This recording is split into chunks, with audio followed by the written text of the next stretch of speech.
¿Alguien sabe de qué habla Romanos?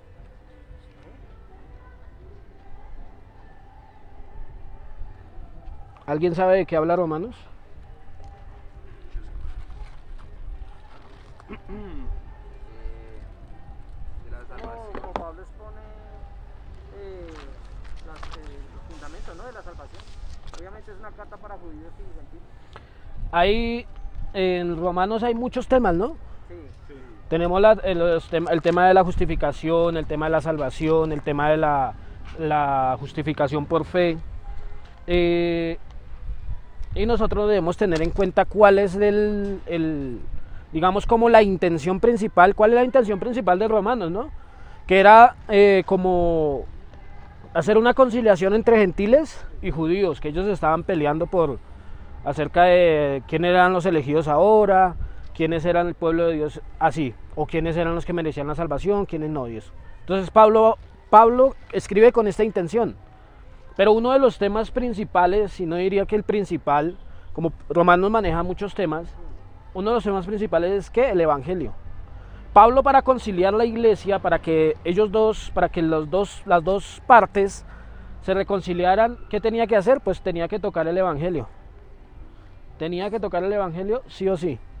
¿Por qué? Porque en Cristo los dos pueblos, ¿qué? Son hechos uno. Pablo también lo dice en otra carta. Muchos dicen que la carta a los romanos, o sea, la carta, si Isaías es la pequeña Biblia entre la Biblia, porque tiene 66 capítulos y la Biblia también tiene 66 libros, Romanos contiene la mayoría, si no es que todas las doctrinas principales del cristianismo. Todas las doctrinas principales de la iglesia usted las ve en Romanos. Hay quienes dicen que para usted entender la escritura tiene que leer Romanos. Tiene que leerlo y es un material obligatorio más que, o sea, toda la escritura es obligatoria para leerlo, para prepararnos. Pero siempre dicen que si usted se quiere preparar muy bien, lea la carta a los romanos. Que la carta a los romanos usted lo prepara muy bien para el evangelismo y lo prepara muy bien para la vida cristiana, ¿cierto? Vamos a leer desde el versículo 8 del capítulo 1 y vamos a ir hasta el versículo 18. ¿Qué vamos a mirar bajo esta premisa? Le decía que no podíamos tener, digamos, separado el tema principal de Romanos para no descontextualizar los versículos que vamos a ver, ¿vale? Vamos a mirar tres aspectos en la vida de Pablo que Cristo cambió. Cristo cambió esos tres aspectos, ¿listo? Vamos a ir leyendo y yo me voy a ir deteniendo en varios versículos, ¿listo? Dice Pablo: primeramente doy gracias a mi Dios mediante Jesucristo con respecto a todos vosotros, de que vuestra fe se divulga por todo el mundo. Pablo no está diciendo, o sea, Pablo está primeramente dándole gracias a Dios. Gracias a Dios por esas personas que están en Roma. ¿Por qué? Porque dice, porque vuestra fe se divulga por todo el mundo. Tenga la palabra divulgar, que significa anunciar o significa llevar ese mensaje por todas partes, divulgarlo, sí, hacerlo conocido. Dice, porque vuestra fe se divulga por todas partes. Si usted nota a Pablo, ¿cómo era antes? Pablo antes perseguía a la iglesia, ¿cierto? Pablo antes, él daría lo que fuera por coger a un cristiano de las mechas y sacarlo y matarlo. De hecho, delante de él fue que mataron a Esteban, allá en Hechos. Y él era acérrimo y él no quería a la iglesia, él era perseguidor. Pero ahora él da gracias.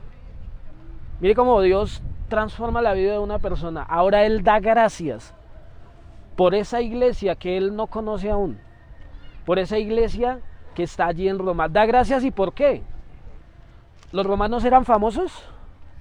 ¿O se está refiriendo a la iglesia en Roma? Muchas interpretaciones dicen que la iglesia era muy famosa por la fe que ellos tenían. Pero es que ahí hay una frase que dice Pablo. Dice, porque vuestra fe se divulga.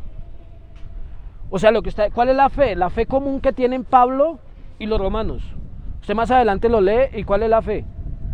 La fe común que ellos tienen es en Cristo.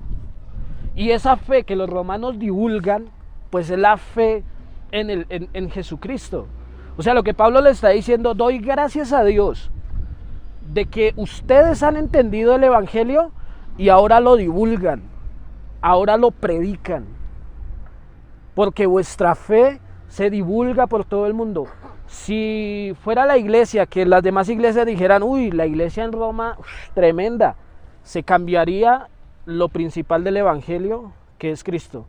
Entonces ya Cristo no sería el famoso, ya no sería el Evangelio el mensaje principal, sino sería una iglesia. Pablo se siente agradecido porque esta iglesia ha entendido de qué es el Evangelio y ellos lo predican. Es algo que nosotros debemos como poner en práctica también, ¿no?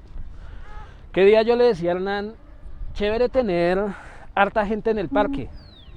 Y entonces nos vamos, dividimos la gente, nos vamos unos a otro parque, otros a otro parque.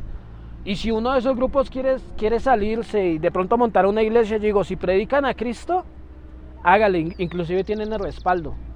Pero si predican el verdadero evangelio, y nosotros no debemos sentir envidia. No, claro. Hoy en día hay iglesias que sienten envidia porque otra congregación se levanta, que porque la otra congregación tiene más gente o lo sigue más gente. Ahora, bonito lo que nosotros hacemos. Nosotros salimos, evangelizamos, sí, estamos predicando en una fundación, sí, nos ve mucha gente por la página. Pero a veces nosotros decimos, es que la IBR es tremenda. Es que la Iglesia Bíblica Reformada Jesús el Cristo es tremenda porque sí hace, porque sí sale. Pero es que estamos saliendo solamente a lo que Dios nos mandó, ¿no? Que es a evangelizar, que es a predicar, a divulgar esta fe de la que está hablando Pablo. A divulgar esta fe de la que está hablando Pablo. Y nosotros debemos tener cuidado que la demás gente no nos tenga a nosotros como, sí, son los que salen, wow, tremendos, vamos a adorarlos a ellos y vamos a ponerlos en un pedestal, no. Nosotros debemos tener cuidado de guardarnos y decir, no, es que la IBR es mejor que las demás porque sí sale, no. Nosotros estamos haciendo lo que Dios nos dijo que hiciéramos y por eso somos siervos inútiles. Solamente estamos haciendo lo que Él nos dijo que hiciéramos. No es que yo sea el más apto para esto. Mire, yo para hablarle en público, a mí me hace así todo. Pero es Dios el que ha hecho eso. Yo no soy el centro del Evangelio, la iglesia no es el centro del Evangelio, sino que es Cristo. Y entonces Pablo da gracias. Gracias, Señor, gracias porque hay personas que salen.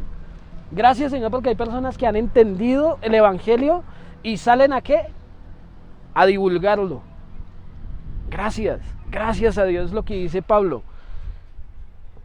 Porque vuestra fe se divulga por todo el mundo, porque testigo me es Dios, a quien sirvo en mi espíritu, en el Evangelio de su Hijo, que sin cesar hago mención de vosotros, siempre en mis oraciones, rogando que de alguna manera tenga al fin, por la voluntad de Dios, un próspero viaje para ir a vosotros, porque deseo verlos.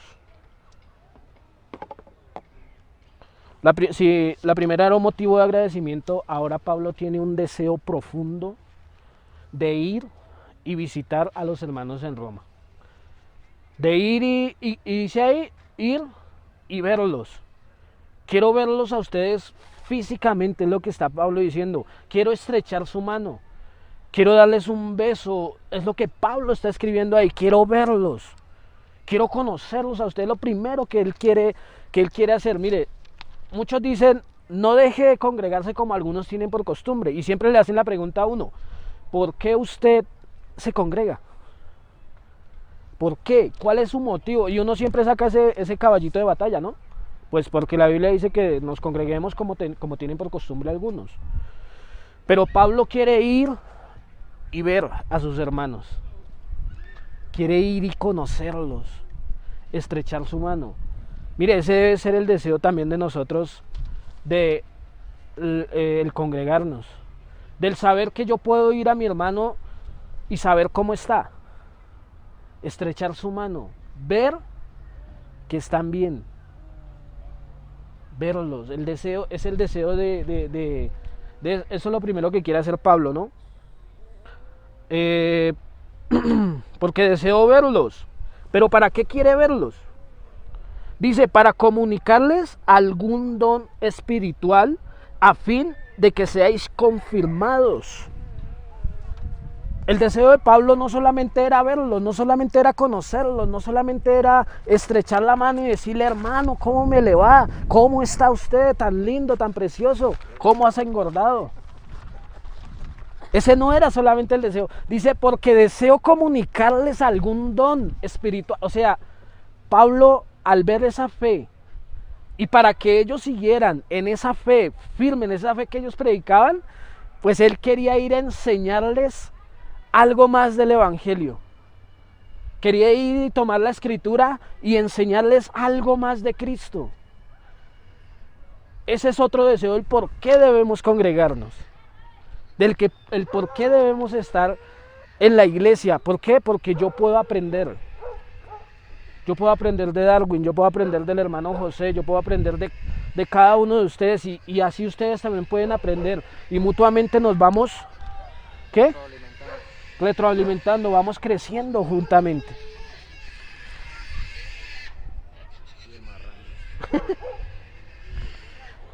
Para comunicarnos algún don espiritual a fin de que seáis confirmados. Esto es para ser mutuamente confortados por la fe que nos es común a vosotros y a mí. Qué bonito es saber que el hermano José cree en Jesucristo igual que yo. Qué bonito es usted acercarse a un hermano y poder conversar con él y hablar acerca de la escritura, hablar acerca del tema del evangelio, de la salvación del hombre. Y entonces mutuamente somos confortados por esa fe que tenemos en común todos. Entonces no solamente es, no, congréguese porque sí, sino que la iglesia se consuela mutuamente. Si uno es perseguido, hermano, no se preocupe, yo también soy perseguido por la fe que los dos tenemos en común. Entonces el otro dice, yo no estoy solo.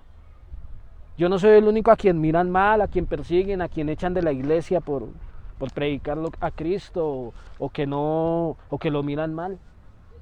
No somos los únicos que estamos acá como locos predicando en el parque y no sentimos pena ninguno, sino que estamos en una sola labor.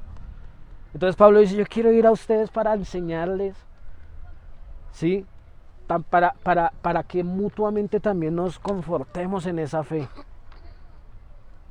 para que vivamos en armonía, en coinonía unos con otros. Es lo que Pablo desea con ellos. Mutuamente conformados por la fe que nos es común a vosotros y a mí. Pero no quiero, hermanos, que ignoréis que muchas veces me he propuesto ir a vosotros, pero hasta ahora he sido estorbado para tener también entre vosotros algún fruto como entre los demás gentiles. ¿Cuál era el fruto de Pablo entre los demás gentiles? Las almas. Pablo no solamente quería ir y ver a los hermanos, no solamente quería ir y enseñarles, no solamente quería ir y sentirse en familia con ellos, sino que también quería ir y evangelizar. Quería ir y predicar en Roma. Porque también deseo tener un fruto entre ustedes como. Esa palabra como es un comparativo. Así como en los demás gentiles. También deseo ir y ayudarles a predicar el evangelio. Y es que eso es el deseo. Pablo antes quería acabar totalmente con el evangelio. Él perseguía a la iglesia. Él quería acabar con la iglesia. Porque no le gustaba el mensaje que se predicaba. Porque iba en contra de sus tradiciones. En contra de lo que él creía. Porque predicaban al Cristo, al camino. Y ahora Pablo, mire cómo Dios ha transformado la vida de esa persona. Ahora Pablo, ¿qué quiere?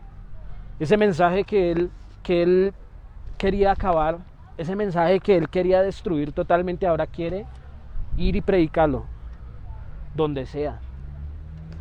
Y ese es un sentimiento de la iglesia. Mire lo que dice a continuación, como entre los demás, a griegos y a no griegos, a sabios y a no sabios, soy deudor. Si él antes quería matar a la iglesia, así fueran griegos y judíos, ahora él es deudor. Y puse acá el título, un deudor de por vida. No es que Pablo dice, no, yo pago esa deuda y ya me zafo, no. Un deudor. ¿Deudor de qué? La demás gente se está yendo al infierno. La demás gente está condenada. O sea, no es que se hayan condenado cuando nacieron y en el camino se condenaron, no, están condenados. ¿Por qué la iglesia es deudor? Porque Dios nos dio a nosotros, nos dio la salvación y nos la dio por gracia. ¿Y él qué nos dijo? Prediquen, enseñen, háblenle al mundo. Vayan y enseñen lo que yo les enseñé. Prediquen del evangelio. Por eso la iglesia es deudora. Y nosotros no podemos estar tranquilos. ¿Usted está tranquilo con una deuda? Usted no está tranquilo con una deuda. Usted piensa en esa deuda, no lo deja dormir. Y usted quiere hacer algo para ir y cancelar esa deuda. Porque esa deuda usted no lo va a dormir, a menos que a usted le gusten las deudas. A menos que a usted le guste estar en data crédito y todo eso. ¿Cierto? Pero no, Pablo dice, soy deudor. Soy una persona que tiene un compromiso. Un compromiso no con la iglesia. El compromiso es uno con Dios, pero el compromiso también es con la gente. Para anunciar el evangelio. Para anunciar de Cristo, que Cristo salva. Sigue diciendo. Así que en cuanto a mí, o sea, porque soy deudor, porque yo les debo a ellos la palabra del evangelio, la predicación del evangelio, así que en cuanto a mí, pronto voy a anunciarlos, ¿qué? El evangelio también a vosotros que estáis en Roma. ¿Y por qué quiere ir a anunciar el evangelio? Dice, porque no me avergüenzo del evangelio, porque es poder de Dios para salvación a todo aquel que cree, al judío primeramente y también al griego. Mire, empieza a conciliar las dos partes. Es salvación, es para salvación. Al judío primeramente, pero no solamente, también al griego. Los pone juntos. No es que primero van a salvar al judío, no. Al judío primeramente y también al griego. No dice luego, dice y también al griego. También al gentil. A todo el mundo, para todo el mundo es el evangelio. Y dice que él no se avergüenza porque es poder de Dios. Porque en el evangelio la justicia de Dios se revela por fe y para fe, como está escrito, el justo por la fe vivirá. Pablo lo que está diciendo, porque es que la rectitud de Dios, su carácter santo, su carácter recto, su carácter moralmente recto se revela, mire, se revela por fe. Se revela por la fe en aquel que murió en la cruz. No porque yo haga algo y ya soy justo. Porque Pablo más adelante nos dice que nadie ha podido cumplir la ley. Y que la ley irremediablemente nos condena. ¿Cierto? Pero él dice, pero la rectitud de Dios, la justicia de Dios se revela por fe. ¿Por qué Pablo dice que es para salvación? ¿Salvación de qué? En el versículo 18 nos dice, porque la ira de Dios se revela desde el cielo contra toda impiedad e injusticia de los hombres que detienen con injusticia la verdad. Porque la ira de Dios se manifiesta desde el cielo contra toda maldad que ha hecho el hombre, porque aquí todos en algún momento hemos robado, en algún momento nosotros hemos mirado a la mujer del prójimo, en algún momento nosotros hemos mentido y merecemos la condenación, en algún momento, pero Cristo tomó eso. Cristo murió por esa ley que yo rompí. Y al yo romper esa ley, yo merezco la ira de Dios. Entonces la ira de Dios se revela contra mí. Porque he pecado. Contra la persona que ha pecado, contra la persona que detiene con injusticia, dice la verdad. Al impío, al que ha conocido. Más adelante Pablo nos explica en adelante que Él se ha hecho manifiesto por las cosas que se ven. Porque usted ve y dice, eso no puede haber salido así de la manga y ya. O no puede haber salido así de una, sino que tuvo que haber un diseñador. Entonces a eso es que se refiere Dios. Y la gente lo ha conocido, el humano sabe que existe un Dios, pero es un impío porque se aparta. Contra toda impiedad y contra toda maldad de los hombres. O sea que todo mundo, nadie está exento de la ira de Dios. Pero Pablo dice, no me avergüenzo del Evangelio, porque es poder de Dios para salvación. ¿Salvación de qué? No del infierno, no del lago de fuego, de esa ira. Porque Cristo murió por nosotros para salvarnos de la ira. Salvarnos de la ira de Dios. Porque la ira de Dios cayó sobre Cristo, para que nosotros no pasemos por ese juicio. Para todo aquel que cree, es poder de Dios para salvación a todo aquel que cree en ese evangelio. En mi evangelio, dice Pablo, en el evangelio que he creído yo. La palabra ahí, hombre, es la palabra Adán, que significa humanidad.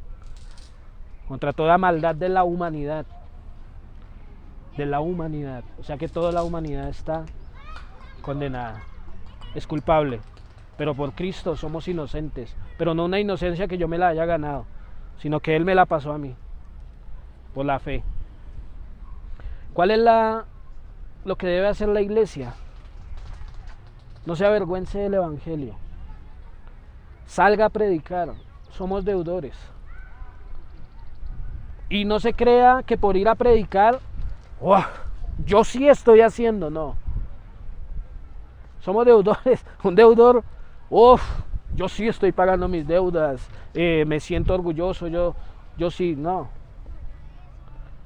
Es deudor y un deudor de por vida. No es que mañana se acabe esa deuda, es un deudor de por vida. Tampoco nos creamos más que los demás o más que las otras iglesias, que porque salimos a hacer y las otras iglesias no salen, no. Es un deber que debe hacer la iglesia y el llamado es a la iglesia a ir a la evangelización. A hablar con la gente, a mostrarles que la gente es pecadora, que se va a ir al infierno, que se va a enfrentar a un Dios airado en ese día. Dice el Señor, día terrible. A mostrarle, pero que por Cristo podemos escapar de ese día. Por Cristo. Y nosotros tenemos eso. Tenemos eso. Y lo debemos hacer. Y no espere felicitaciones. No, nunca esperen felicitaciones. Nunca esperen, la IBR es muy buena. No. Nunca lo esperen porque es algo que estamos haciendo. Algo que estamos obligados a hacer. Algo que estamos en nuestra obligación. No quisiera decirlo así, pero es nuestra obligación. El predicar el Evangelio. El anunciar el Evangelio a los demás.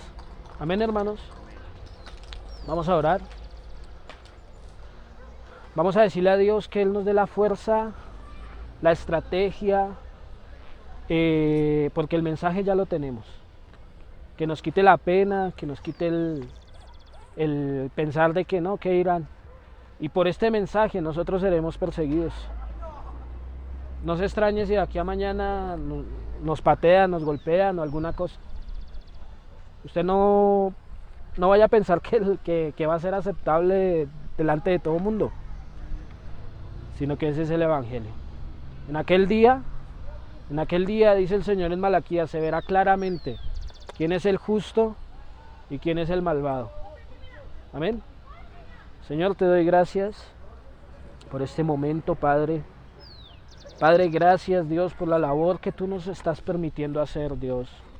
Gracias por la fundación, gracias, Señor, por el parque, Gracias Dios por la gente que pasa, Señor, aunque pareciera indiferente, Señor, tú haces de los vientos tus mensajeros, Señor.